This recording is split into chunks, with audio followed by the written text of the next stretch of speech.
Oke. Selamat siang teman-teman semua. Siang. Terima kasih yang udah gabung di diskusi relawan seri keempat kali ini ya. Ya keempat. Nah kali ini kita akan berdiskusi soal.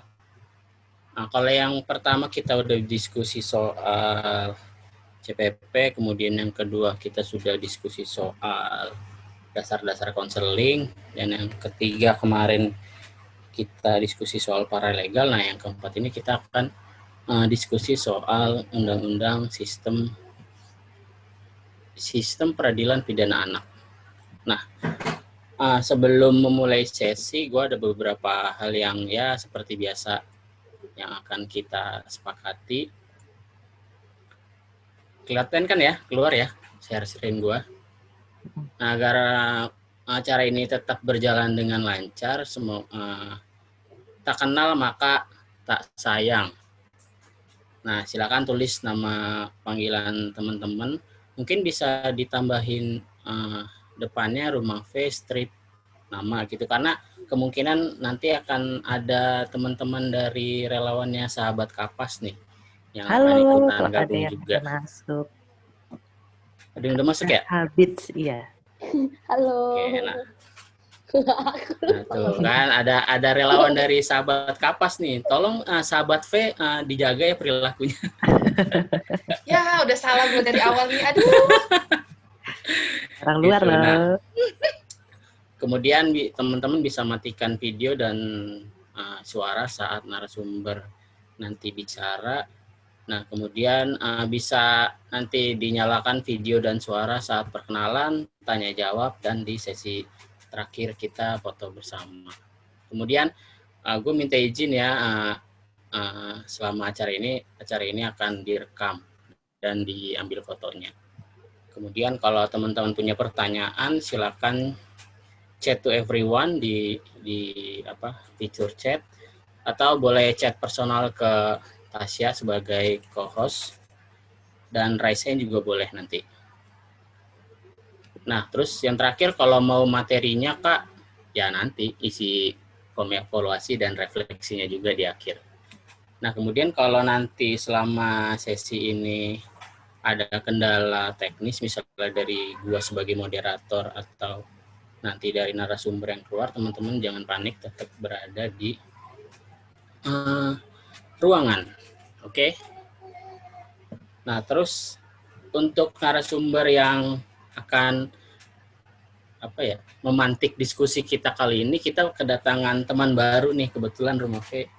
Waktu itu kita di DM kalau nggak salah ya Tas ya? Betul. Di DM atau kita di DM oleh teman-teman dari Sahabat Kapas. Ini lumayan jauh nih dari Karanganyar, Jawa Tengah. Gitu. Nah, namanya adalah yang kebetulan kali ini akan mengisi sesi diskusi kita, ada Kak Yukarisa. Dia ini seorang Program Manager of Child Rehabilitation Yayasan Sahabat Kapas. Nah, Sahabat Kapas ini fokus di anak-anak dengan kondisi khusus gitu. Terutama di anak-anak di lembaga pembinaan khusus anak. Oke. Waktu dan tempat, gua persilakan Kak Risa. Bisa perkenalkan diri. Muncul mana nih Kak Risa? Oke, aku di sini dari tadi. Oke, halo teman-teman.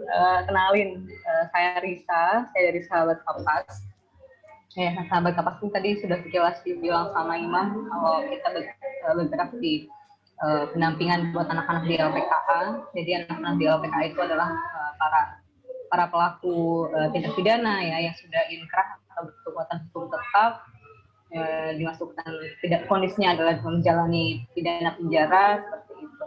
Pidana pembinaan sih sekarang karena namanya udah berganti, bukan penjara anak lagi, bukan lapas atau lembaga pemasyarakatan anak, tapi lembaga pembinaan khusus anak, yang mana ya mereka dibina di sana, bukan dipenjarain, bukan dimasyarakatkan, masih dibina gitu. Dan ya saya sudah di Kapas sudah sejak kapan ya? Saya relawan di Kapas pas masih kuliah sih 2014. Udah jadi relawan, dampingin proses diversi juga dulu. Kemudian sempat nggak di Kapas karena kerja di tempat lain, program lain, tapi kemudian balik lagi ke Kapas tahun 2018 itu kerjain proyek konseling kelompok untuk anak-anak di LPKA, sampai sekarang masih di Kapas gitu. Kebetulan kita materinya ini ya mau ngobrolin soal Undang-Undang Sistem Peradilan Pidana Anak, nggak jauh-jauh dari apa yang saya pelajari di kuliah sama yang saya jalani sekarang di tempat kerja. Jadi saya akan coba untuk share materi. Nggak materi sih.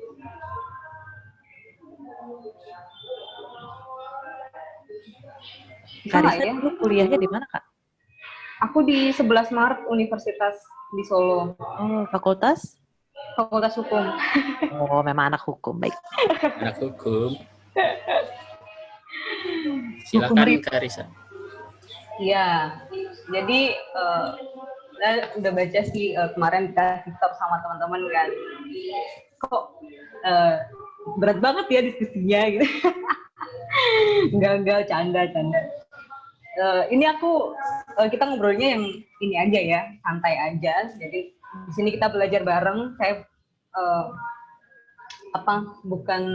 walaupun saya kuliah di hukum, tapi saya nggak berpengalaman secara sepenuhnya.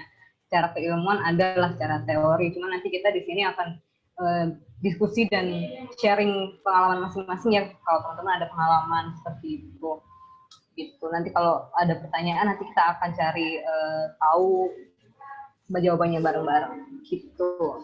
Oke, jadi kalau ngomongin soal Undang-Undang Sistem Peradilan Pidana Anak, kita harus melihat ke belakang dulu gimana sih bisa lahir nih Undang-Undang SPPA, gitu kan? Karena Sistem Peradilan Pidana Anak ini bukan tiba-tiba ujuk-ujuk ada gitu, enggak, tapi memang ini adalah sebuah implikasi dari dulu di tahun 1989 itu telah dideklarasikan Konvensi Hak Anak secara internasional oleh PBB di tanggal 20 November gitu kan. Dan sebelum ke HI sebenarnya masih latar belakangnya masih banyak lagi nih yang lain-lainnya, protokol yang lainnya. Cuma saya mau start di KHA dulu aja. Jadi sebelum kita ngobrolin ke sistem peradilan pidana anak sih, kita memang harusnya diskusi soal konvensi hak anak dulu, tapi nggak masalah. Kita bisa langsung ke sini. Oke, karena Indonesia ini telah meratifikasi konvensi hak anak, nah itu ada konsekuensi hukumnya teman-teman. Jadi kalau udah ratifikasi dan ada tanganin konvensi itu, negara harus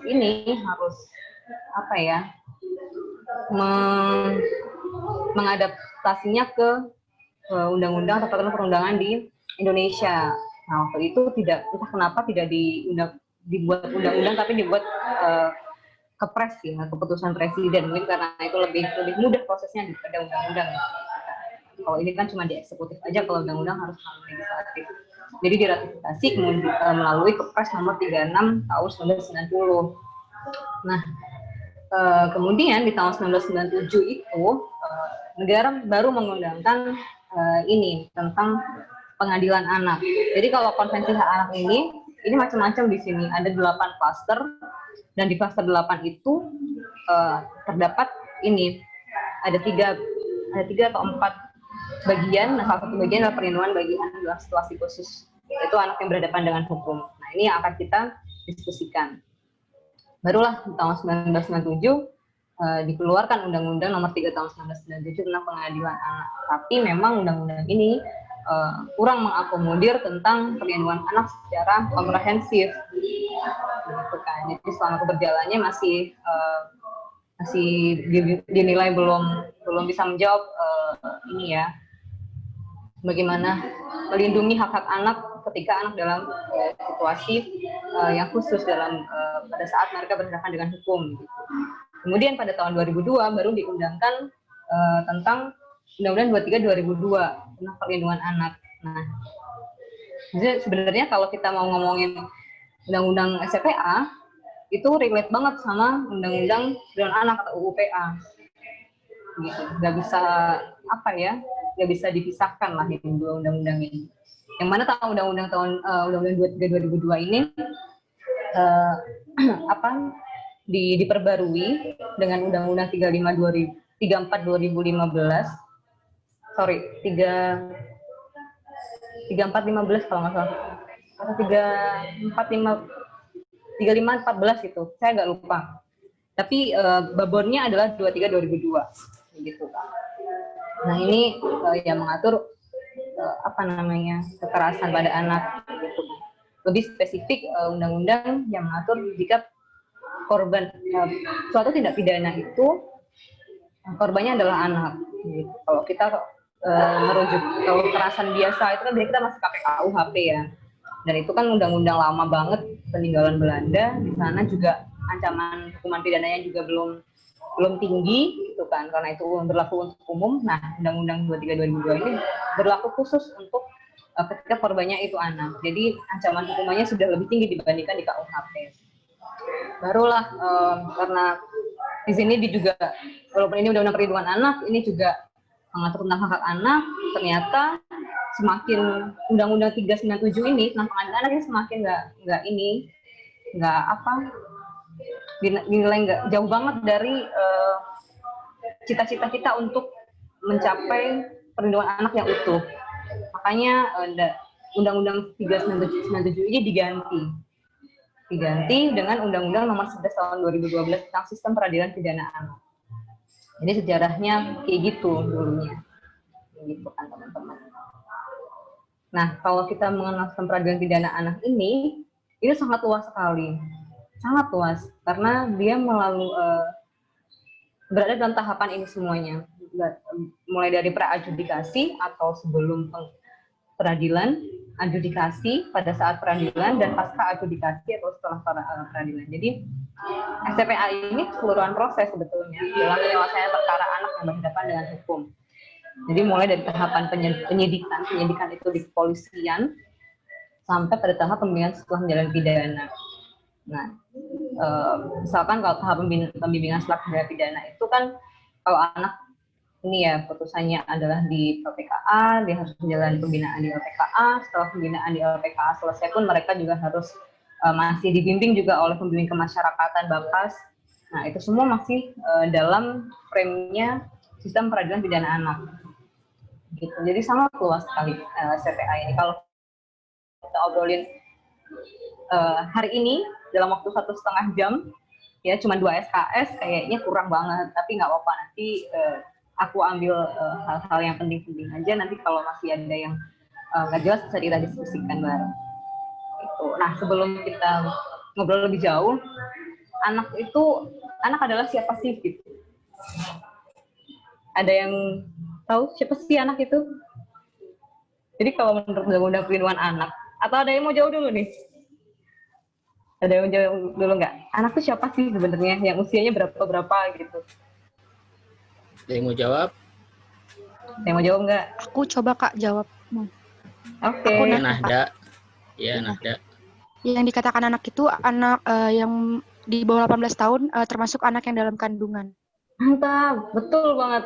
Ini pas banget sama bunyi pasalnya di Undang-Undang Perlindungan Anak. Yes, jadi anak adalah siapapun yang belum berusia 18 tahun, termasuk yang ada di dalam kandungan. Ini menurut Undang-Undang Perlindungan Anak 2002 di Indonesia seperti itu. Gitu. Jadi kalau di Undang-Undang STPA ada istilah lain nih, ada korban, ada saksi, ada pelaku. Nah, tiga ini disebut dengan anak yang berhadapan dengan hukum. Jadi kalau yang dimaksud ABH, berarti tiga poin ini, ada korban, ada saksi, ada pelaku. Lain halnya dengan AKH, anak berkonflik dengan hukum. Kalau AKH, itu hanya pelaku saja. Nah, ini yang mungkin kebanyakan teman-teman kalau memang bekerja dengan anak, pendampingan anak, memang harus banget paham ini, gitu kan. Karena mungkin di luar sana masih banyak aparat-aparat penegak hukum itu salah dalam pengucapannya, pengistilahannya. Padahal dia adalah korban, tapi disebutnya AKH, ya kan? Padahal AKH itu adalah pelaku doang. Kalau korban, saksi, dan pelaku itu anak yang berhadapan dengan hukum. Bisa dipahami? Saya sejauh ini ya. Sebentar. Oke. Masih bisa mendengar suara saya?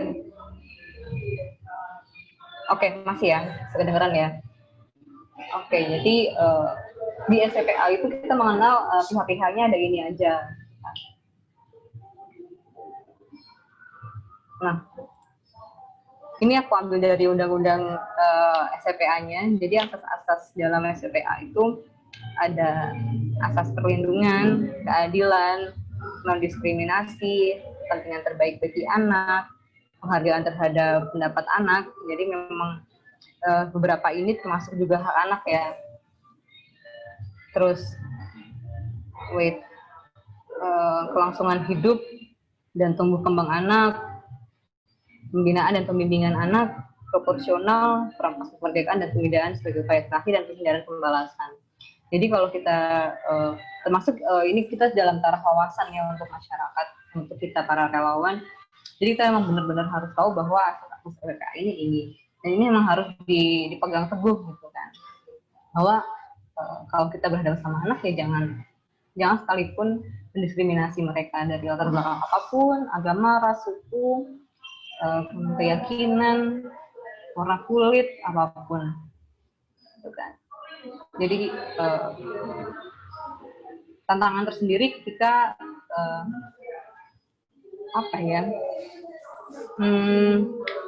kita kerjasama sama aparat penegak hukum dengan pemerintah, tapi mereka masih yang belum tuntas untuk pengertian non diskriminasinya kayak gitu, karena kadang masih ada kayak jokes yang ternyata ngarahnya ke sana, padahal kita sebenarnya ya nggak masalah pendamping anak karena ingin anaknya biar santai dikasih jokes, tapi ternyata kalau ada yang lain gitu jokesnya masih berbau-bau ke sana gitu, kita kadang ingetin. Jadi memang itu hal yang fundamental, cuma kadang memang agak sering tricky banget karena kan kita udah terbiasa ya kalau jokes agak diskriminatif kayak gitu.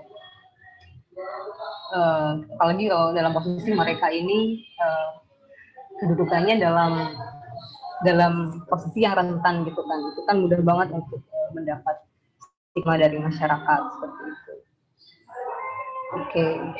Dan asas untuk perampasan kemerdekaan dan pemidaanan sebagai upaya terakhir ini sama penghindaran pembalasan. Jadi dua hal ini, asas ini terkaitan. Jadi bagaimana kita pemidanaan atau memenjarakan anak ini adalah upaya terakhir. Dan dengan SCPA ini, kalau di pengadilan, di Undang-Undang Pengadilan Anak dulu, itu penjara masih dibolehin. Mungkin sekarang juga masih dibolehin, cuman itu sebagai upaya terakhir. Masih banyak alternatif bagaimana cara menyelesaikan pidana supaya anak ini enggak dipenjarain gitu. Begitu. Nanti kita akan diskusi lebih jauh. Oke, di sini jawabannya. Jadi SCPA ini wajib banget mengutamakan pendekatan keadilan restoratif, keadilan yang memulihkan kondisi anak. Jadi kita memandang anak itu frame-nya adalah mungkin mereka memang pelaku pidana, cuman untuk teman-teman aktivis anak, bukan kami aktivis anak itu memandangnya bahwa meskipun dia melakukan pelanggaran pidana, tapi dia sebenarnya adalah korban gitu. Dan dari data sahabat Kapas, kita hampir selalu nanyain ke anak-anak dampingan kami, apakah mereka pernah mengalami kekerasan dari orang tuanya. Hampir semua jawaban anaknya ini pernah. Dan kebanyakan mayoritas mereka mendapatkan kekerasan dari orang tuanya. Jadi anak ini menjadi pelaku pidana itu faktor utamanya adalah adanya salah pengasuhan di orang tuanya. Mereka korban di situ. Itu yang membuat mereka jadi gagal di masyarakat ya. Akhirnya mereka melakukan pelanggaran hukum di situ. Jadi kita frame-nya memang harus sama bahwa mereka ini adalah korban. Ada yang salah dalam pengasuhan orang tuanya, mereka pernah mengalami kekerasan. Jadi bagaimana kita memulihkan kondisi mereka, bagaimana mengobati trauma kekerasannya itu, supaya tujuan akhirnya adalah ketika mereka sudah selesai dari masa pidana atau masa pembinaan dan pembimbingan, mereka tidak akan melakukan pelanggaran pidana lagi. Seperti itu. Nah, kemudian di SPPA ini dikenal juga dengan diversi. Nah, ini salah satu pengalihan penyelesaian perkara anak dari proses peradilan ke proses luar peradilan. Jadi nggak semua sekarang kalau anak melanggar hukum itu pasti dipenjara, pasti dipidana dibawa ke meja hijau, enggak. Tapi sudah ada alternatif penyelesaian pidana dengan cara diversi ini. Nah, diversi ini diupayakan dari tingkat penyidikan di kepolisian. Nanti kalau di tingkat kepolisian masih belum berhasil, itu masih bisa dibawa ke tingkat penuntutan, di tingkat kejaksaan. Kalau di tingkat kejaksaan masih belum berhasil diversi lagi, itu masih bisa dibawa sampai ke pemeriksaan perkara atau di peradilan. Jadi, dan syaratnya masih di sini ya. Oh ini. Nah, syarat bisa diversi itu ada 2. Yang ancaman pidananya maksimal 7 tahun atau kurang dari 7 tahun, sama bukan sebuah pengulangan pidana. Tapi apakah hanya pertanyaannya adalah gimana kalau anak ini melanggar pidana, pelanggaran hukumnya itu ancaman hukumnya lebih dari 7 tahun ancaman hukumannya, ya kan? Apakah dia bisa diversi? Nah, jadi walaupun ini adalah undang-undang ya, ini adalah amanat undang-undang. Tapi bukan berarti gerak dari teman-teman aparat penegak hukum itu dibatasi hanya ini saja. Jadi mereka diperbolehkan untuk melakukan diversi walaupun ancaman pidananya itu lebih dari 7 tahun, gitu ya. Dan itu memang tidak membahayakan, pertimbangannya tidak membahayakan orang lain, begitu. Itu anak itu masih bisa diversi. Begitu. Jadi bagaimana diupayakan supaya anak ini enggak masuk penjara, gitu kan? Karena kalau udah masuk ke lembaga pembinaan khusus anak, lembaga pembinaan khusus anak di Indonesia ini kita masih belum seperti pembinaan di Amerika, gimana ya? Yang mereka itu sistem pembinaannya sudah bagus.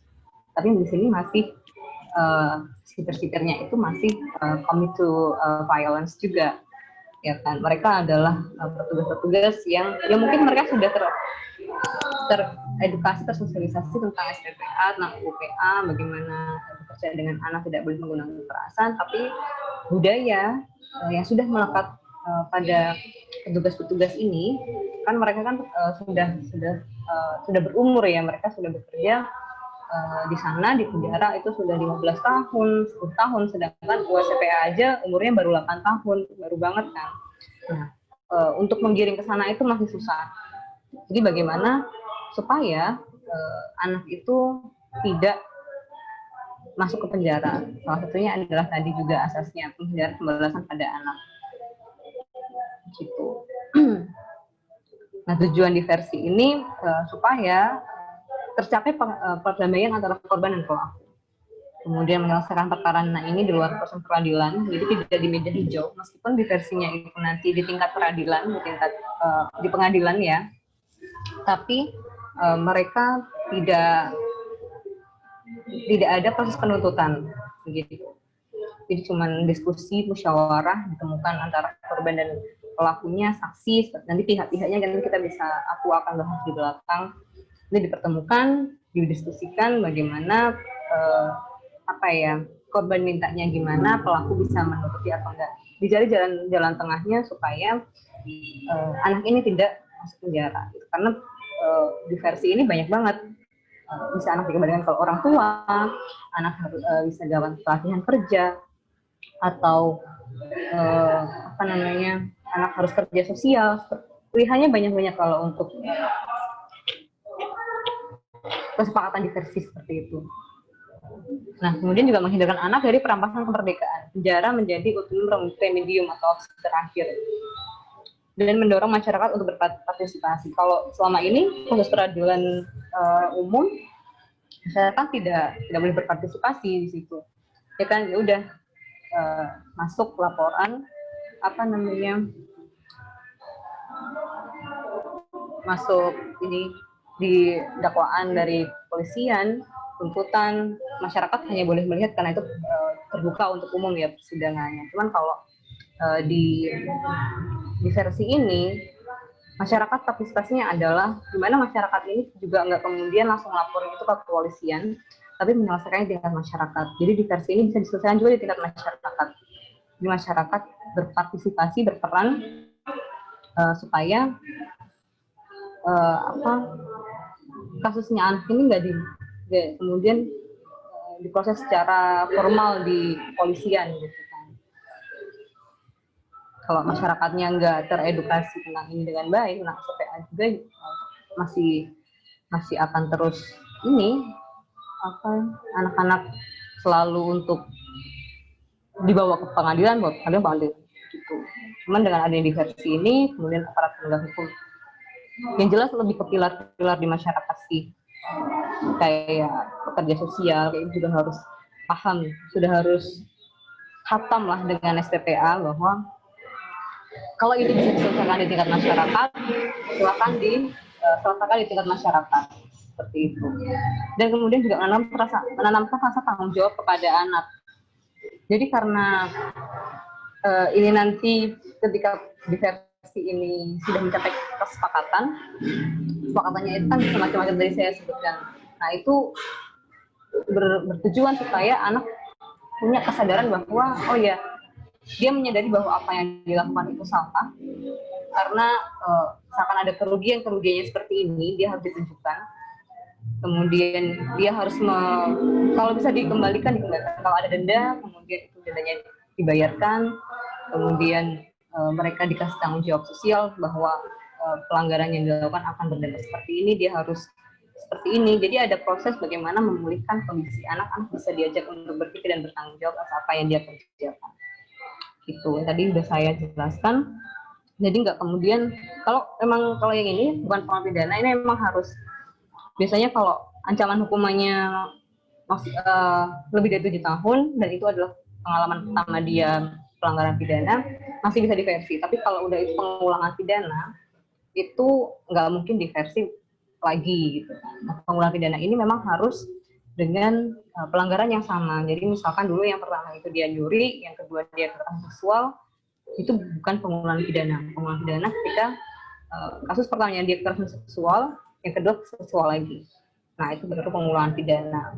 Jadi kalau beda kasus itu bukan pengulangan pidana namanya. Itu. Kemudian kalau kita ngomongin diversi, yang wajib kita perhatikan itu hal-hal ini aja. Jadi proses diversi ini nggak sembarangan, ya kan? Karena kan kalau kita lihat memang proses formal pengadilan kadang kan kepolisian itu masih maksudnya ada yang dari kepolisian nggak ada kan? Jadi kalau kami dari Kapas menanyakan ke anak, kemarin waktu diproses, ini anak-anak yang kami dampingi anak-anak yang udah di LPKA ya, jadi mereka masuk ke sana karena pidanan dia dan harus dia menjalani dengan proses yang formal. Jadi mereka berhadapan dengan kepolisian, menghadapi proses BAP yang makan waktu lama, kemudian dia harus ditahan juga, gitu kan. Nah, biasanya masih anak disuruh ngaku, itu aparat biasanya masih menggunakan kekerasan. Karena kan nggak mungkin ada maling teriak maling, gitu kan. Pasti ada penyangkalan bahwa ketika anak tertangkap, biasanya nggak ngakuin, gitu kan. Cuman biasanya dari pihak aparat itu masih menggunakan kekerasan untuk memaksa anak supaya ngaku. Walaupun memang bukti-bukti alat bukti itu sudah mengarahkan pada dia ya, pelakunya. Nah itu yang formil. Yang diversi ini kita bagaimana menghindarkan anak dari itu semua. Jadi kita harus mementingkan korban juga ketika proses diversi. Jadi kita mengamankan korban dari pelakunya. Apalagi terkhusus nih teman-teman atau adik-adik kita yang mengalami korban kekerasan seksual. Itu harus wajib banget didampingin. Jangan sampai kepentingan korban ini terlupakan gitu loh, atau kadang kita abai dengan itu. Karena dia harus dilindungi, dari pelakunya, kemudian hak-haknya harus terpenuhi, dia harus divisum segala macam, itu harus ada penguatan psikososialnya juga, karena kan kalau korban biasanya dia akan secara mental akan drop. Kita harus melakukan pendampingan korban, kemudian kesejahteraan dan tanggung jawab anak. Jangan kemudian ketika kita diversi kita melalaikan kesejahteraannya anak juga.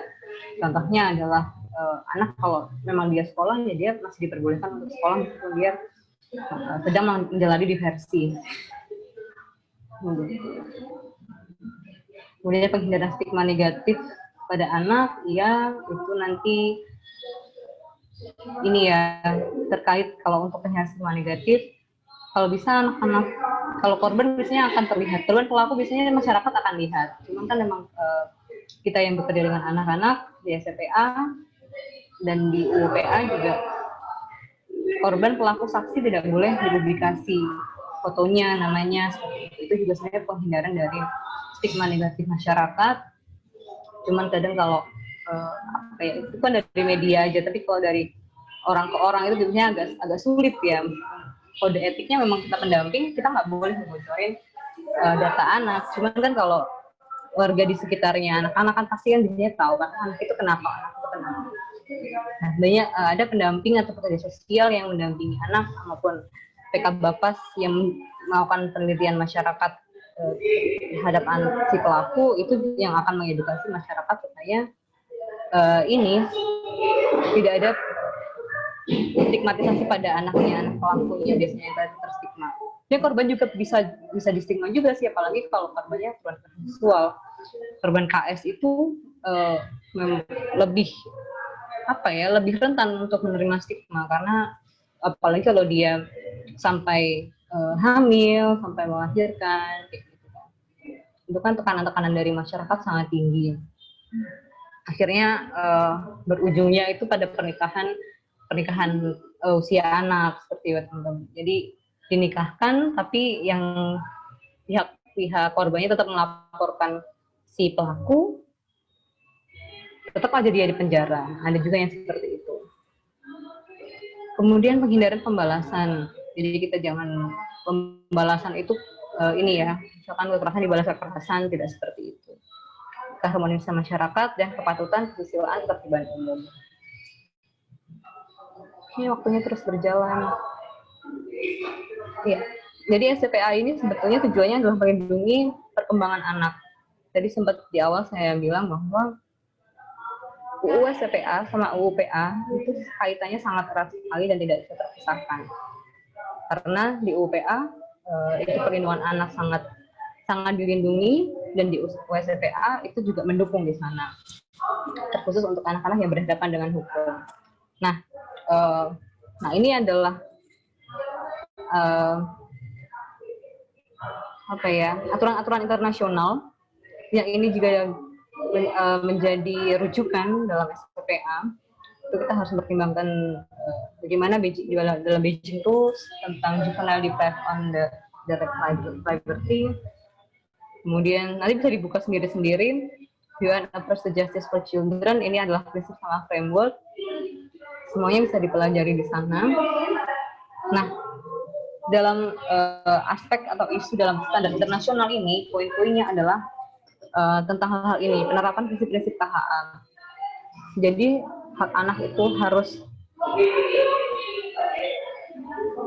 hak anak ini harus diutamakan. Jangan sampai ketika anak dalam situasi yang rentan, dan khusus anak yang berhadapan dengan hukum, ini hak-haknya jadi tidak terpenuhi. Kalau saya boleh mengatakan 4 dasar hak anak seperti hak hidupnya, jadi dia tidak boleh diancam hukuman mati atas umur hidup, kemudian tentang hak perlindungannya, kesehatannya harus diperhatikan, kesehatan fisik maupun kesehatan mentalnya, sekolahnya, kalau memang dia bisa sekolah, dia harus bisa sekolah, begitu. Bahkan di LPKA pun anak-anak harus sekolah juga. Kemudian hak perlindungan dan hak partisipasi. Jadi bagaimana suara anak itu tetap didengar. Nah, dalam diversi itu juga bisa mengcounter itu, karena di sana kan korban dan pelaku didudukan berhadapan supaya mereka kita bisa mendengar anak ini maunya bagaimana. seperti itu. Kemudian juga diatur juga batas minimum untuk anak yang bisa dipenjara. Jadi kalau kita ngomongin SPA, kita ada diversi, ini ada diversi di sini ya. Sama bagaimana diversi itu gagal. Ketika diversi gagal berarti gagal dalam tingkat tadi dia diupayakan dalam tingkat kepolisian, kejaksaan, pengadilan. Kalau sampai di pengadilan itu tidak berhasil diversinya, itu baru dibawa ke proses formal. Nah, nanti kalau proses formal biasanya kondisinya memang kebanyakan dimasukkan ke LPKA, walaupun ada juga untuk hakim yang bagus itu walaupun ini ya tuntutan jaksa itu anaknya divonis ke penjara, tapi kalau hakimnya perspektif anaknya bagus, biasanya dia pertimbangkan dulu aspek-aspek yang lain untuk pertimbangannya dia, apakah benar menempatkan anak di LPKA ini sebagai pilihan yang terbaik.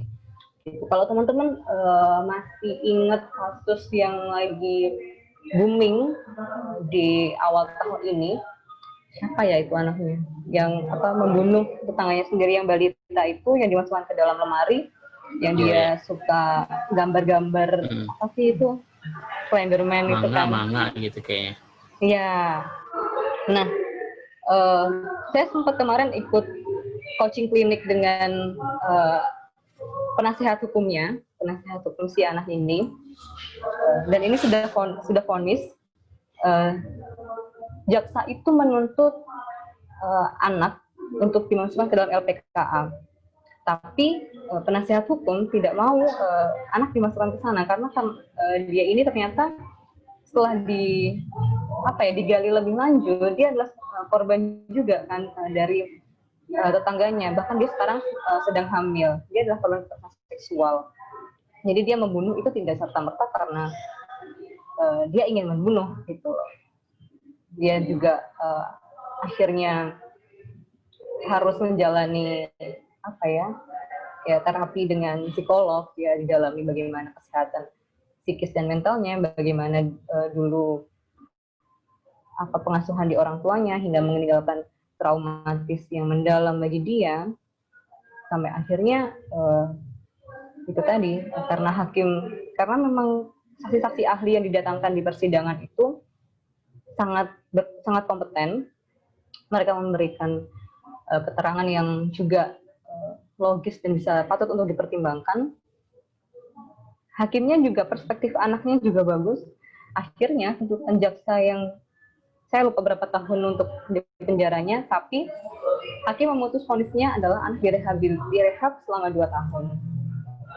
Jadi memang di tingkat persidangan pun hakim punya kuasa, karena hakim yang ini ya, dia punya kekuasaan untuk memutus meskipun dengan mempertimbangkan dari keterangan-keterangan saksi ahli begitu.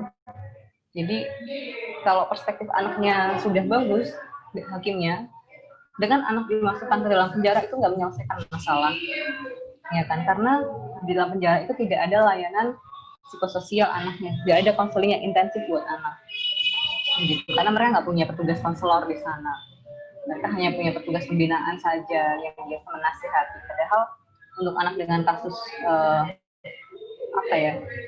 trauma psikis yang sangat mendalam, hanya dibina aja itu nggak cukup.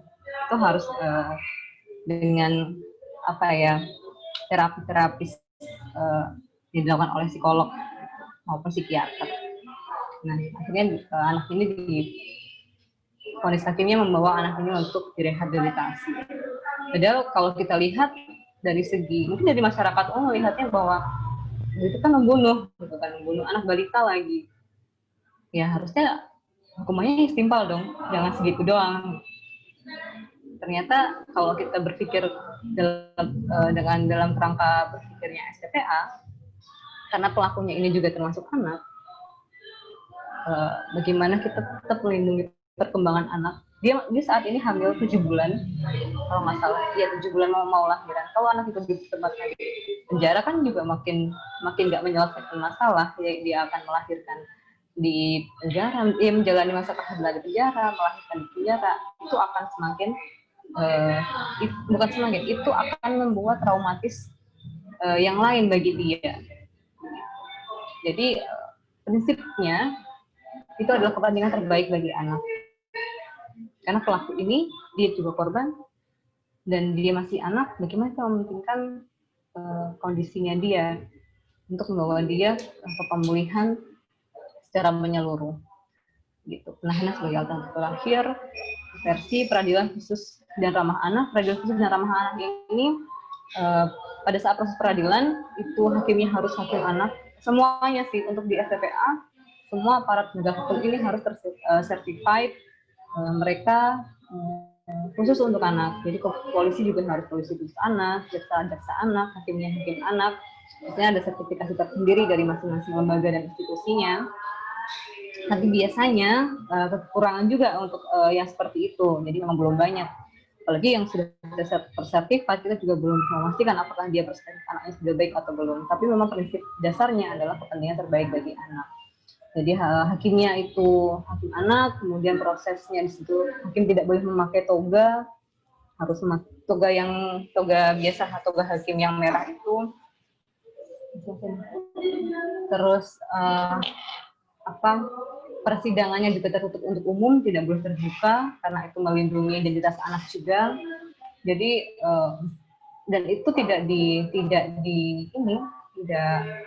diatur dalam Undang-Undang 3 tahun 1997. Inilah STPA yang sekarang adalah bagaimana membawa anak ini, meskipun dia masuk ke dalam proses persidangan, proses peradilan, dia juga tidak meninggalkan traumatis bagi anak. Karena kan kalau anak, ya kita kalau ngomongin anak ini ya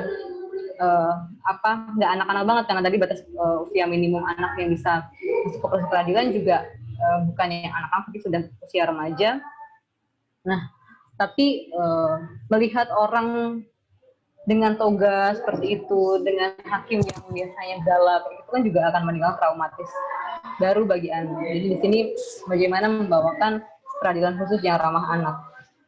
Dan pemisahan dari orang dewasa, jika memang anak-anak ini vonisnya adalah penjara, dia harus ditempatkan di LPKA, lembaga pembinaan khusus anak, tidak boleh ditempatkan di lapas atau rutan yang umum dengan orang-orang dewasa. Meskipun itu secara implementasi di lapangannya masih agak susah, karena tadi sempat aku bilang sama Imam sama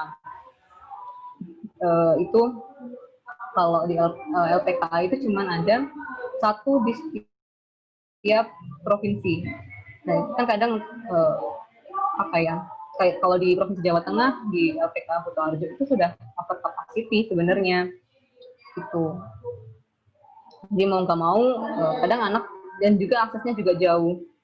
Kadang aparat penegak hukum ya udah anak ditempatkan di rutan yang dekat rumahnya atau dekat rumahnya, istilahnya dititipin di situ. Tapi biasanya dari pihak lapas atau rutannya sih mengusahakan supaya mereka tidak dijadikan satu sel dengan yang dewasa.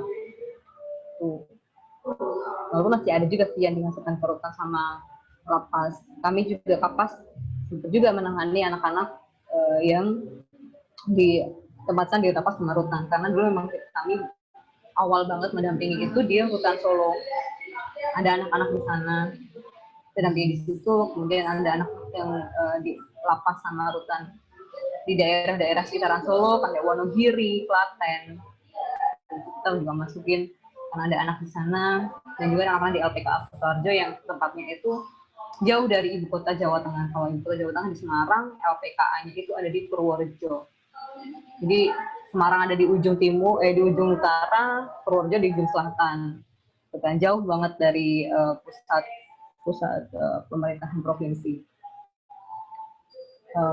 Kemudian perlindungan dari kekerasan atau abuse, ya tadi sudah saya sampaikan bahwa kalau mereka dalam proses pendidikan harusnya juga tidak boleh ada pemaksaan atau proses kekerasan di sana. Cuman beberapa anak yang kami tanya ternyata mereka masih pernah mengalami hal itu.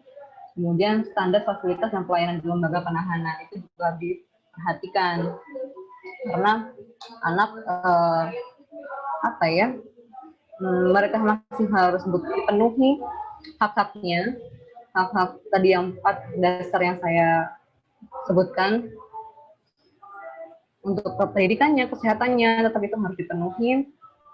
Cuman tidak semua LPKA itu bisa atau mampu untuk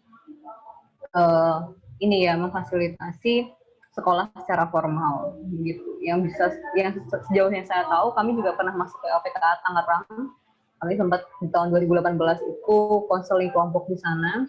LPKA Tangerang itu mereka punya sekolah, mereka bekerja sama dengan sekolah formal SMK gitu di Tangerang, dan itu sekolahnya bisa masuk ke LPKA. Dan mereka sekolah formal anak-anaknya, bukan sekolah kayak PKBM kayak gitu, enggak. Informal, non-formal enggak. Mereka benar-benar formal di Tangerang. Memang harusnya seperti itu. Cuman belum semua UPT LPKA bisa seperti itu. Dan ini lembaga penahanan aliyah. Mereka juga harus punya dokter, perawat, kemudian psikolog atau konselor, minimal konselor lah di masing-masing LPKA. Cuman memang sampai detik ini masih belum terfasilitasi untuk konselor di LPKA. Gitu teman-teman. Nah, ini sebenarnya tujuannya untuk melindungi kesejahteraan dan perkembangan anak. Oke, nah siapa saja yang terlibat dalam SPPA ini? Ada penyidik, penuntut umum, hakim, TK itu adalah pembimbing kemasyarakatan dari Balai Pemasyarakatan Bapas, bawah Kemenkumham, ada pekerja sosial, tenaga kesejahteraan sosial, keluarga dan wali ini harus banget dilibatkan karena mereka yang bertanggung jawab penuh atas anak, kecuali ketika pendamping atau wali sudah tidak berkapasitas ya, dinilai tidak berkapasitas lagi untuk membimbing anak. Pendamping, nah terus fungsi pendamping ini juga penting banget teman-teman, apalagi pendamping psikososial, tidak hanya pendamping hukum atau memberi bantuan hukum saja, tapi juga pendamping psikososial. Pendamping hukum juga harus yang mereka berperspektif anak, tidak kemudian mau mengambil keuntungan dari anak. Pendamping psikososial juga harus mendampingi dari misalkan anak-anak di proses persidangan, juga didampingi proses persidangan sampai tuntas. Kalau mereka diversi juga didampingi proses diversinya. Gitu. Dan SPPA ini adalah kerja multisektor. Kalau kita lihat semuanya ini berkaitan, tidak bisa berjalan sendiri-sendiri. Dan memang itu harus dibentuk sistemnya. Saat ini dalam usia SPPA 8 tahun, sistem itu masih dalam proses ya, belum ada yang benar-benar sudah oke. Kalau memang sistemnya sudah oke, semuanya sudah ramah anak, sudah masuk kota layak anak. Gitu kan. Cuman memang kebutuhan koordinasi untuk melindungi dan memulihkan kondisi anak ini nggak gampang. Ketika ego sektoralnya masih pada tinggi semuanya nih, lembaga-lembaga yang saya sebutkan di sini. Jadi bagaimana para pihak yang ada di sana itu bisa merendahkan ego sektoralnya dan bareng-bareng untuk membentuk sistemnya itu. Gitu sih teman-teman. Dan masyarakat juga, kita sebagai masyarakat kita juga turut andil di sana. Termasuk ini kita belajar bareng, diskusi bareng tentang SPPA, juga tujuannya membuat ke sana. Oke, let's discuss. Oke, terima kasih Karisa. Wah, penjelasannya memang pas banget ya. 1 menit doang. Ya? Pas 13.55. Iya. Oke, let's discuss teman-teman.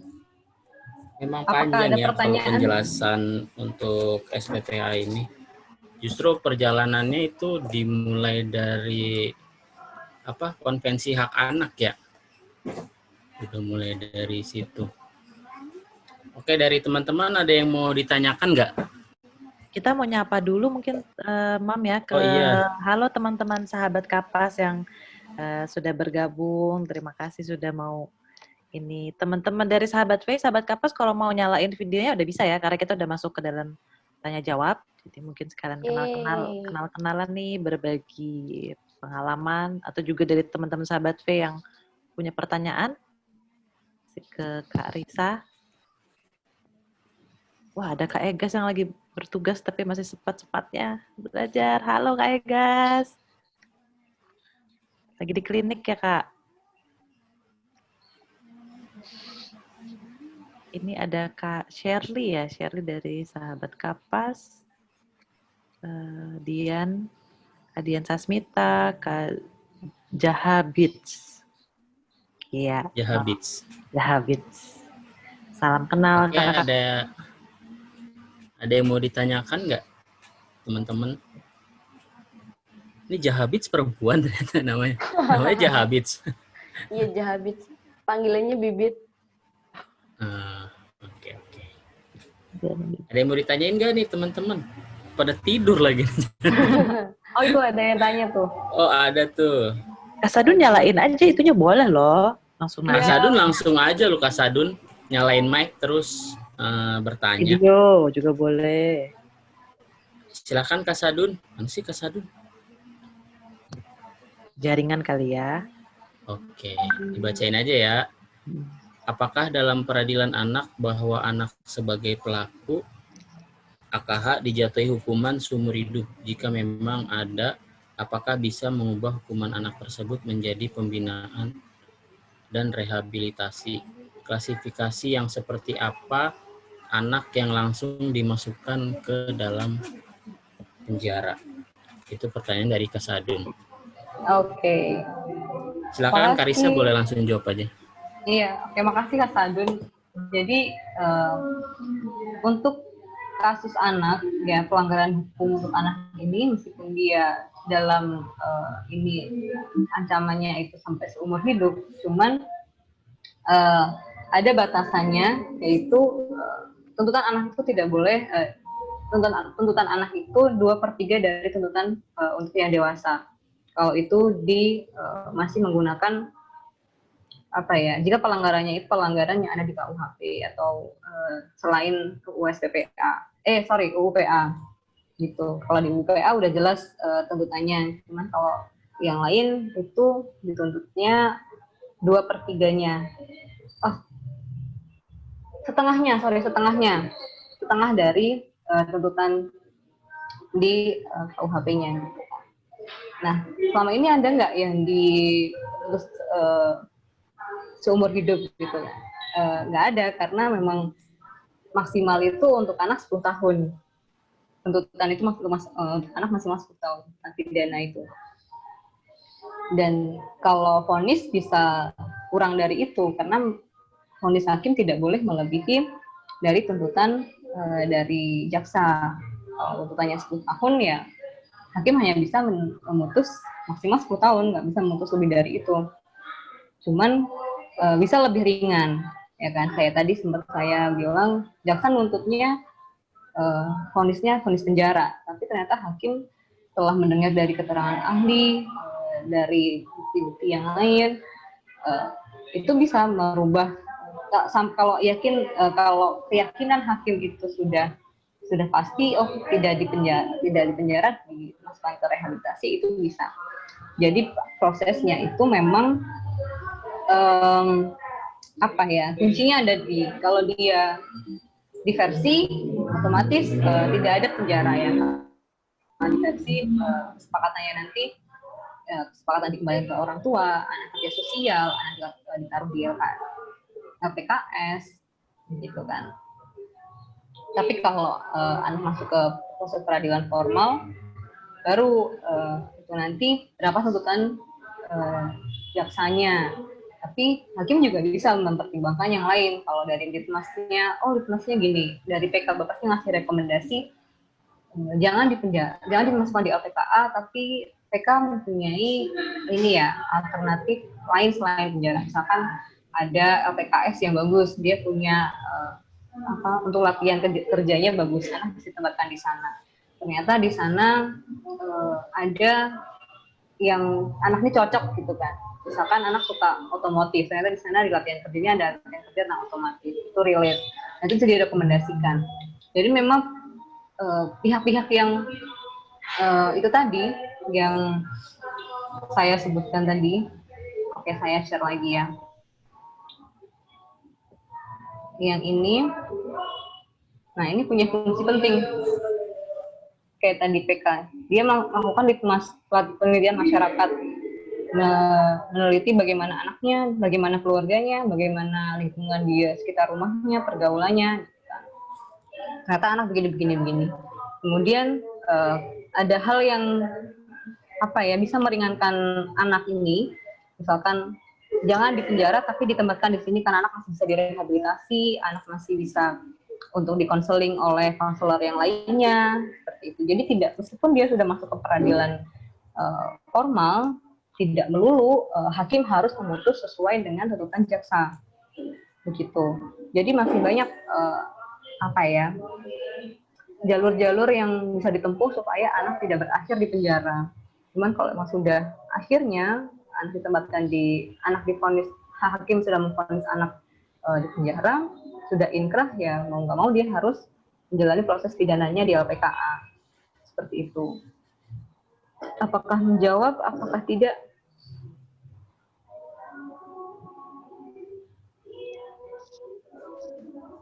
Sudah dibantu. Tadi ada Kak Sadu nanya lagi, tapi sudah dibantu oleh Kak Dian ya. Dian Sasmita. Terima kasih Kak Sadu atas pertanyaannya. Nah terus pas kalau misalnya ada anak yang berhadapan dengan hukum nih, Risa, terus dia tidak punya pendamping, terus pokoknya langsung ditangkap aja sama polisi. Jadi terus dia ada kemungkinan nggak sih misalnya dia langsung divonis gitu, misalnya yang tadinya harusnya maksimal 10 tahun, itu vonisnya bisa lebih tinggi dari itu. Oke. Jadi vonisnya harus maksimal 10 tahun ya. Kalau enggak itu nanti bisa bisa dibanding, tingkat banding, banding ke tingkat pengadilan tinggi gitu kan. Kenapa hakim memvonis lebih dari ketentuan yang ada tentang perundang-undangan. Berarti hakim itu harus melihat di SPPA-nya ya. Iya, itu tidak bisa memutuskan pidananya lebih dari 10 tahun. Iya. Nggak bisa. Iya. Walaupun kekuasaan hakim itu bebas, ya, tapi tetap karena kita di sini berdasarkan peraturan perundang-undangan, ya bebas-bebasnya tetap harus merujuk pada aturan yang berlaku. Kalau memang di peraturan perundang-undangannya sudah dikatakan lebih dari maksimal 10 tahun, ya nggak bisa lebih dari itu. Kalau ada hakim yang saya memvonis lebih dari itu, nanti diajukan banding, mungkin seperti itu. Karena kan apa yang memberatkan itu harus dilihat dulu kan. Hakim itu kan melihat proses persidangan juga, bagaimana di sana kelakuan anaknya bagaimana. Tapi nggak ada sih yang sampai memutus lebih dari 10 tahun. Yang lain ada yang mau nanya lagi? Ranggi. Oh Ranggi, oke. Langsung Ranggi, silahkan. Ini sarjana Kesos nih, sarjana Kesos. Thank you Bang Imam. Siang teman-teman semuanya, siang Karisa. Sebelumnya gue mau ngucapin terima kasih dulu atas materinya, seru banget tadi dan cukup banyak belajar tentang SPPA. Ya, jadi mungkin ini sih Kak yang pengen gue tanyain. Sebelumnya kan tadi kalau kata Karisa, SPPA ini kan cakupannya itu luas banget ya. Maksudnya ya sangat luas dan juga multisektor. Kemudian secara umur maksudnya ini masih berjalan 8 tahun gitu. Maksudnya kalau bisa kita bilang ini masih undang-undang yang maksudnya nggak terlalu lama gitu, masih banyak yang perlu diperbaiki gitu. Dan tadi di awal juga Karisa juga sempat ngejelasin gitu kalau dalam implementasinya sebenarnya SPPA ini banyak banget yang perlu dibenahi, misalnya aparat penegak hukumnya yang masih belum punya perspektif anak, bahkan ngelakuin abuse dan violence ke anak-anak gitu. Nah, mungkin gue pengen tanya lebih jauh sih ke Kak Risa dan teman-teman sahabat Kapas lainnya selama berkegiatan atau mendampingi anak-anak yang berhadapan dengan hukum ini, ada nggak sih Kak tantangan-tantangan lain selain tantangan yang udah disebutin sama Karisa tadi. Misalnya apakah secara sistem undang-undang ini tuh maksudnya secara sistem apakah sudah baik ataukah masih ada hal-hal yang perlu ditingkatkan lagi, kemudian secara infrastruktur pendukung, misalnya tadi LPKA yang ada di Indonesia itu apakah sudah mencukupi secara kuantitas atau belum gitu. Itu sih Kak yang jadi pertanyaan gue. Gitu aja sih. Thank you Karisa. Thank you Ranggi. Silakan Karisa. Oke, kalau tantangan dalam menjalankan SLPA, kebetulan kami ke Sahabat Kapas ini hanya secuil sekali ya berada di SLPA yang sangat kompleks, yang sangat besar ini. Tadi kita cuma hanya secuil aja mendampingi anak-anak di LPKA. Dan mereka anak-anak dalam anak-anak berkonflik dengan hukum di lembaga, di institusi, dengan akses yang terbatas. Yang kami fokuskan ya memang pekerjaan kami di sana. Nah, ini masih jadi tantangan juga buat kami ketika kita melihat pemenuhan hak-hak anak di sana masih belum sepenuhnya terpenuhi. Misalkan untuk kesehatan mental anak di sana masih jauh karena tidak ada konselor yang standby di sana, gitu kan. Kadang juga ada LPKA yang nggak ada dokternya, cuma ada perawat doang. Terus juga petugas-petugas yang masih itu tadi masih belum teredukasi secara baik, terinternalisasi secara baik untuk perspektif anaknya. Gitu kan. Tantangan juga karena kami pengennya anak harus di dalam situasi apapun anak ini harus dijauhkan dari situasi kekerasan. Tapi kenapa kekerasan masih aja terjadi? Gitu. Nah, kami ingin bagaimana kita menghentikan kekerasan baik dari anak-anak, karena kekerasan di dalam penjara pun juga ada yang antar anak sama anak itu saling berantem juga masih ada. Itu juga masih itu jadi tantangan juga kan, karena mereka terbiasa dengan kekerasan di luar LPKA. Ketika di luar LPKA, ketika mereka masuk ya mereka masih melakukan hal yang sama, senioritas bukan sih. Jadi anak baru sama anak lama kayak gitu ngerasa anak baru harus lebih berkuasa di sana kan dibandingkan anak-anak lama lebih berkuasa dibandingkan anak-anak yang baru, ya gitu. Ya cukup banyak di situ dari segi anaknya sendiri, dari segi sistem atau peraturan.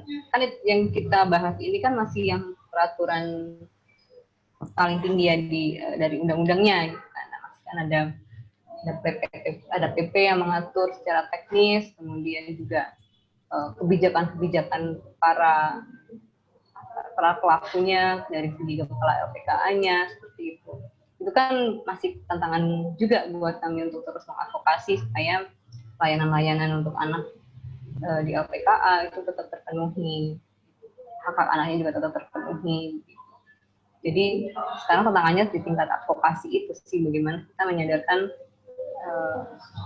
para pemangku kebijakan di tingkat institusi supaya mereka bisa tetap dia bisa punya perspektif anak yang bagus dan memberikan layanan yang terbaik buat anak di sana, karena kepentingan terbaik bagi anak ini menjadi prinsip dasar banget buat siapapun yang bekerja dengan anak. Cuman kadang masih yang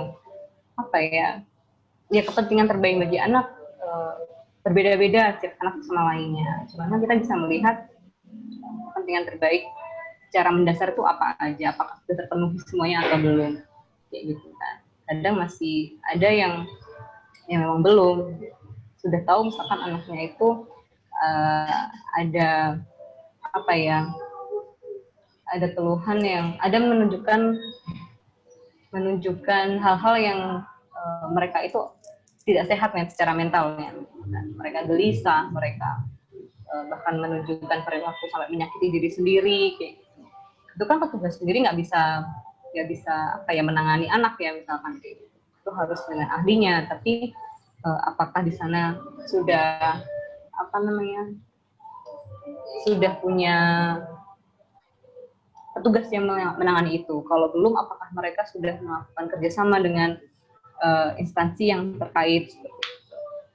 Kalau belum, kemudian anaknya dibawa kemana kalau mereka menunjukkan gangguan seperti itu. Kan harus dipikirkan juga kan, karena itu termasuk haknya anak juga.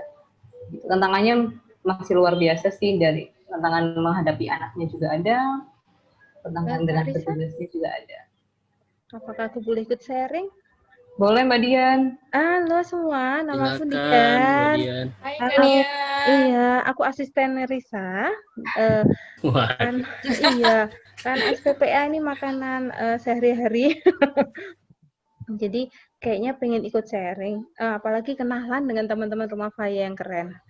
Ya, kayaknya Mbak Dian dulu pernah ketemu aku awal tukeran kartu nama nih sama sahabat kapas, kayaknya iya, lupa dia kayaknya apa. Acara Bappenas yang itu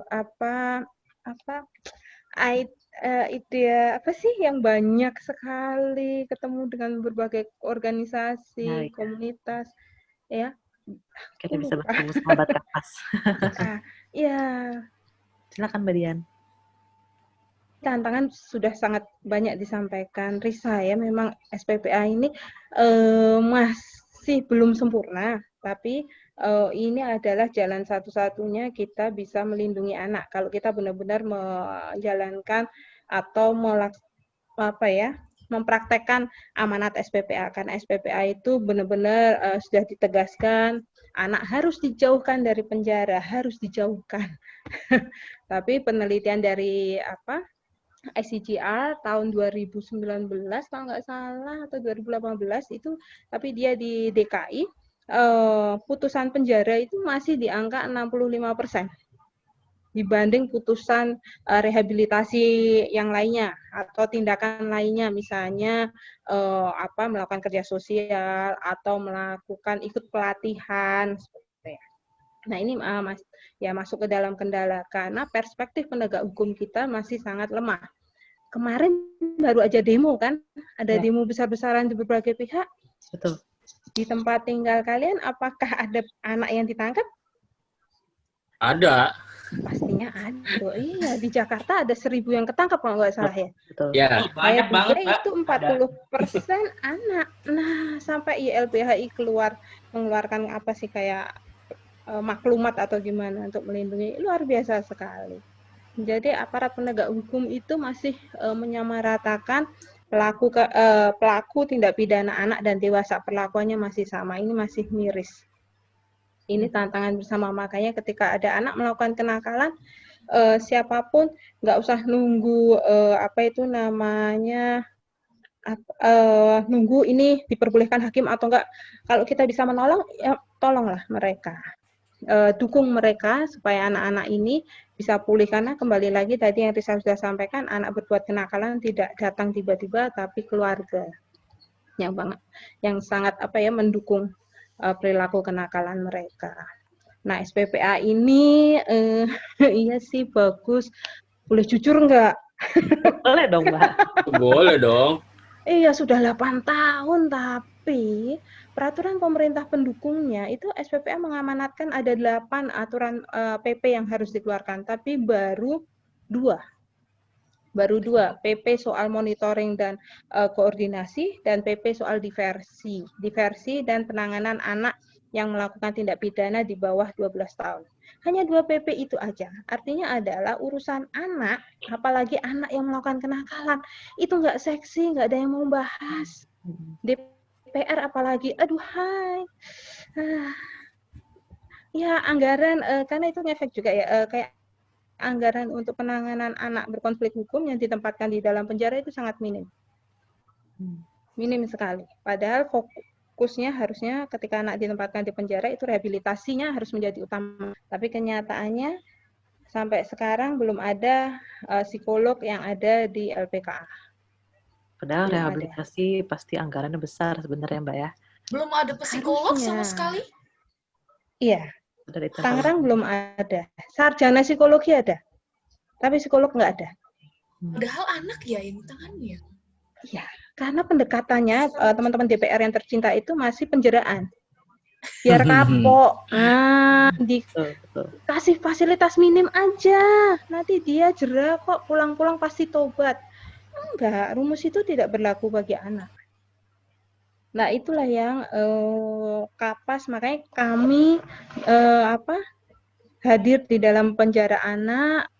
Apapun yang badai, apapun yang terjadi, kita tetap hadir karena yaitu mereka butuh teman, butuh ruang untuk curhat yang terpercaya, yang nyaman. Jadi SPPA ya, ayo belajar SPPA. Mbak Dian, saya boleh tanya lagi nggak? Nggak boleh. Silakan. Boleh. Bayar kali ini. Tadi kan Mbak Dian bilang kalau misalnya kalau kita ambil contoh tentang keberadaan psikologi profesional di LPKA itu kan belum semuanya tersedia gitu. Nah, dan tadi Mbak Dian juga sempat bilang kalau ya itu karena emang belum ada aturan pendukungnya dari DPR gitu. Nah, yang pengen saya tanyain itu apakah hal tersebut itu sepenuhnya jadi tanggung jawab DPR atau justru kita sebagai civil society itu punya tanggung jawab juga gitu. Maksudnya psikolog profesional itu sebenarnya nggak perlu ditunggu untuk memberi pelayanan, mereka seharusnya ada di situ gitu. Apakah kenyataannya gitu Mbak? Maksudnya dari masyarakat sendiri pun juga nggak peduli gitu. Itu gimana kalau dari teman-teman sahabat Kapas? Sebentar, 10 detik, sebentar. Anakku minta kuaci. Oke, siap Mbak.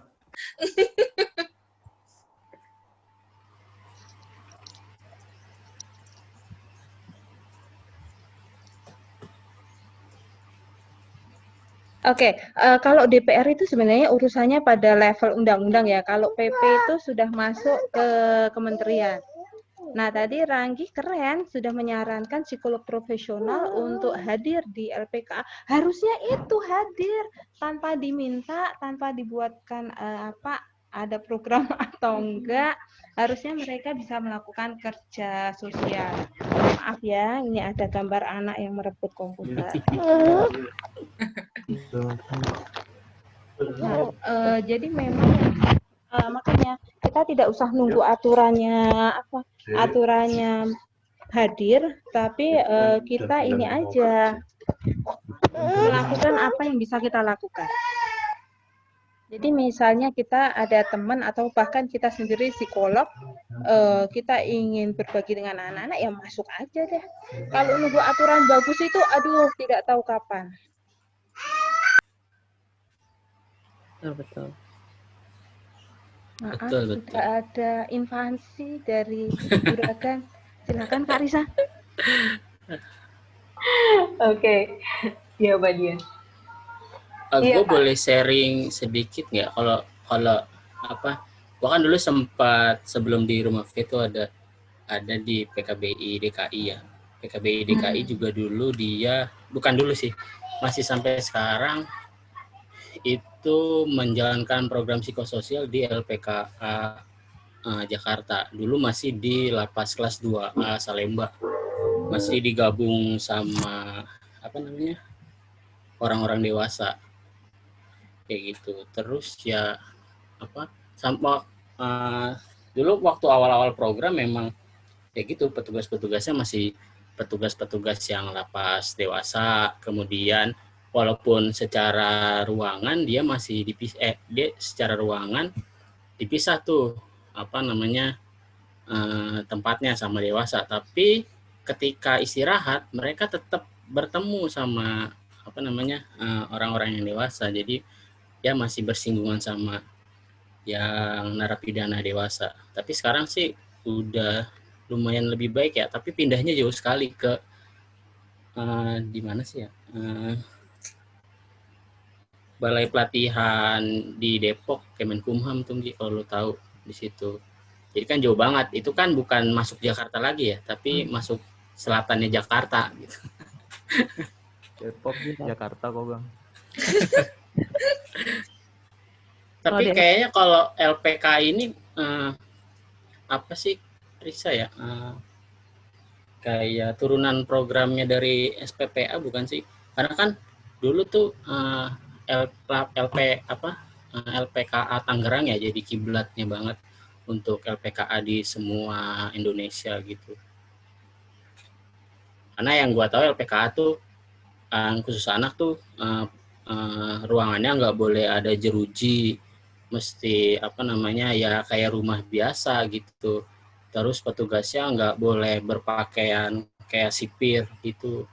Jadi kayak ya pakaiannya pakaian dinas biasa aja, kayak batik atau kaos kayak gitu sih yang gue tahu. Segelintir memang kalau LPKA ini sebenarnya bagus sih, bagus banget. Cuman kalau dulu kata ada satu orang PKBI Bandung, direktur PKBI Jawa Barat, dia bilang yang jadi permasalahan ketika ada anak yang tidak punya keluarga atau tidak punya orang tua yang kebetulan dia misalnya ditempatkan di LPK yang sangat jauh, ketika keluar itu tuh LPK tuh kayak LPK ataupun di SPPA tidak diatur bagaimana dia bisa kembali gitu. Jadi tidak ada program itu ya. Yang untuk masuk masyarakat gitu. Jadi ketika dia keluar dari pembinaan, ketika dia tidak punya orang tua atau tidak dijemput sama keluarganya, itu dia bisa kemungkinan besar akan bisa kembali lagi melakukan tindakan pidana. Kayak gitu sih kemarin yang sempat waktu diskusi soal program inklusi sosial di LPKA. Sebenarnya kalau emang orang tuanya nggak diketahui di mana, kita akan kembalikan ke keluarga ya. Keluarga itu kan nggak cuma nuclear family, tapi ada extended family.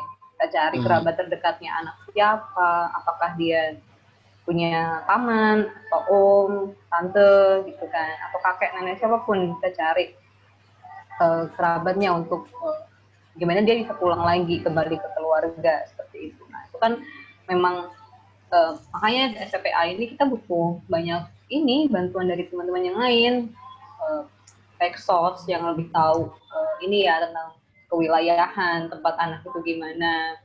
Kemudian didukung juga teman-teman Bapas, teman-teman PKS, penyedia layanan sosial yang lain. Kalau itu anak masih ada kayak menunjukkan trauma atau itu kan kita bisa minta tolong sama konselor atau psikolog kayak gitu. Ya memang kita harus berjejaring dan dengan segala banyak pihak di sini kalau kita mau benar-benar fight buat kepentingan terbaik bagi anak kayak gitu.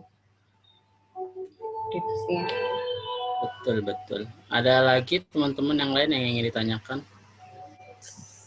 Sebenarnya waktunya sudah habis ya, 14.20. Oh gitu.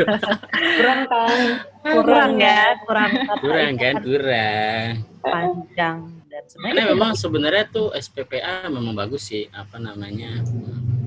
goalsnya, tujuannya. Tapi memang yang berat itu adalah kerja multisektoralnya mungkin ya. Karena setiap sektoral punya egonya masing-masing gitu. Walaupun undang-undangnya bagus, tapi ketika peraturan turunannya tidak ada, ya sama aja bohong. Mau sebagus apapun peraturan, tapi tidak turun sampai bawah akan percuma.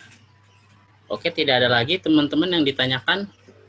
Mungkin nanti kalau ada bisa dicatat aja, nanti disampaikan secara di luar ini ya Kak Kak Risa mungkin untuk bisa di email nanti. Betul. Atau dikirim Imam ke saya. Atau jadi bahan diskusi yang lainnya lagi. Ya, bisa berkembang jadi diskusi yang lain. Kalian sebenarnya kan kita juga beririsan ya di anak berhadapan hukum. Kalau di rumah ya anak sebagai korban gitu, yang juga masalahnya kompleks banget, yang kalau keluar dari rumah aman tapi masyarakat nggak siap menerima dan bekerja sama, emang karena benar ini kerja semua orang untuk anak yang berhadapan dengan hukum, gimana dia bisa kembali menjalani hidup yang normal. Gitu kali Mama ya. Baik. Terima kasih Kak Risa untuk pemaparan tentang undang-undang SPPA ini. Ya kita semua pasti harus banyak belajar ya, karena selain SPPI ini juga sebenarnya kita juga harus belajar soal konvensi hak anak, kemudian juga masih belajar kok. Undang-undang perlindungan anaknya juga. Karena kalau irisan anak tuh kayaknya banyak banget sih ya. Betul. Nah di SPPI ini juga dia wajib pendekatan itu pendekatan restoratif justice ya, keadilan yang memulihkan kondisi anak. Terus diupayakan diversi karena pemenjaraan itu adalah udah pilihan yang paling terakhir lah, karena ketika anak yang berhadapan dengan hukum kan kita harus ngelihat ke belakangnya gitu ya, harus ngelihat latar belakangnya kenapa si anak nih bisa sampai pada tahap ini melakukan misalnya perbuatan yang melanggar hukum gitu. Nah terus tadi juga ada ketika memang anak harus melalui proses peradilan itu balik lagi para penegak hukumnya juga harus tersertifikasi gitu yang khusus anak, yang dia secara nilai dan secara nilai dia sudah berperspektif anak. Terus pengadilannya tidak boleh terbuka, harus tertutup. Dan kalaupun dia harus memang menjalani masa pembinaan itu harus ditempatkan di LPKA, Lembaga Pembinaan Khusus Anak. Yang gue juga sebenarnya berharap sih LPKA ini tidak hanya satu gitu di tiap provinsi, tapi bisa lebih banyak, karena ya tadi Risa bilang LPKA di mana ya udah over over capacity gitu. Jangan jadi, Kak, LPKA jangan ditambah.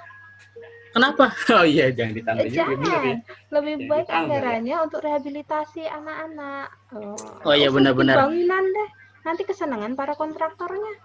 Oh iya, betul juga ya Kak Dian ya. Benar. Program rehabilitasi yang dibanyakin, benar. Setuju. Mungkin yang terakhir, Kak Risa boleh promosi nggak yang layanan terbaru dari Sahabat Kapas yang curhat online? Karena menurutku keren banget, dan teman-teman di sini mungkin yang ketemu sama adik-adik remaja yang punya masalah bisa dirujuk ke itu. Silakan. Bisa.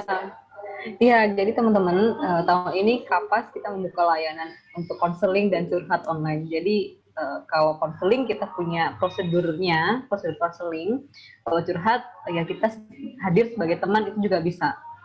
Jadi misalkan ada adik-adik dampingannya yang mungkin butuh teman ngobrol, teman curhat, atau memang mau dirujuk untuk konseling, itu bisa hubungin ke Sahabat Kapas. Bisa buka di IG-nya Sahabat Kapas, kita ada infonya di sana.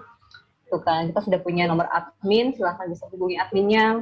Mau kakak pendampingnya yang hubungin atau adanya yang suruh hubungin sendiri ke kakak adminnya juga dipersilahkan. Begitu. Untuk usia anak sampai maksimal 21 tahun. 21 tahun sampai remaja, iya. Baik. Bang Imam masih bisa berarti.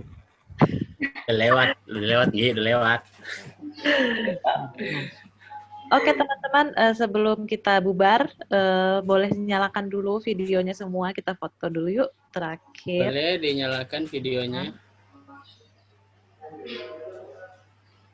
Sadun baru menampakkan ini nih. Ya Allah, Sadun, gondrong amat rambut. Sadun. Kak Putu, ada babynya. Silakan yang lain, ada yang mau bergabung lagi? Masih ada 5 orang nih.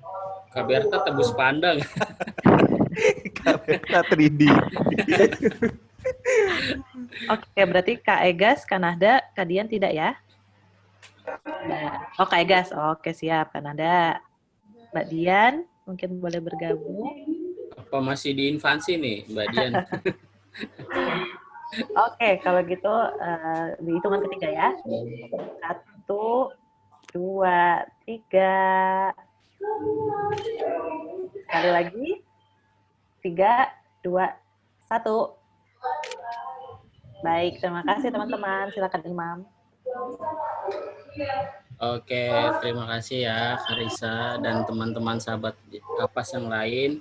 Kak Bibit, Mbak Dian, terus tadi ada siapa lagi ya sebelumnya ya? Shirley. Oh, Shirley, oke. Terima kasih untuk sharing-sharing. Semoga ini nggak jadi yang terakhir sih ya, untuk kita bisa belajar dari teman-teman Sahabat Kapas ataupun teman-teman organisasi yang lain karena setuju banget Bang. Iya. Karena ya tapi kayaknya kita akan memulai diskusi relawannya juga tahun depan karena ya kalau secara program untuk tahun ini sudah habis sampai 4 kali diskusi, tapi kita nanti melihat apakah ada kebutuhan yang lain untuk teman-teman bisa dapat informasi yang lain soal diskusi relawan ini. Mantap. Oke, sekali lagi terima kasih Karisa dan teman-teman sahabat Kapas yang lain. Thank you Karisa. Thank you Karisa, Kadian semuanya. Dipersilakan untuk meninggalkan ruangan. Thank you Karisa. Thank you Kadian. Sampai ketemu lagi. Sahabat Kapas. Thank you. Terima kasih semua. Habibie, kapan itu langsung di itu deh? PDKT. Oleh IG ya. Mungkin kalau kami bisa main-main ke Karanganyar gitu bisa mampir nanti Mbak. Iya, mainnya virtual aja. Oh iya benar. Untuk saat ini virtual aja ya. Yuk, Terima kasih. Terima kasih ya.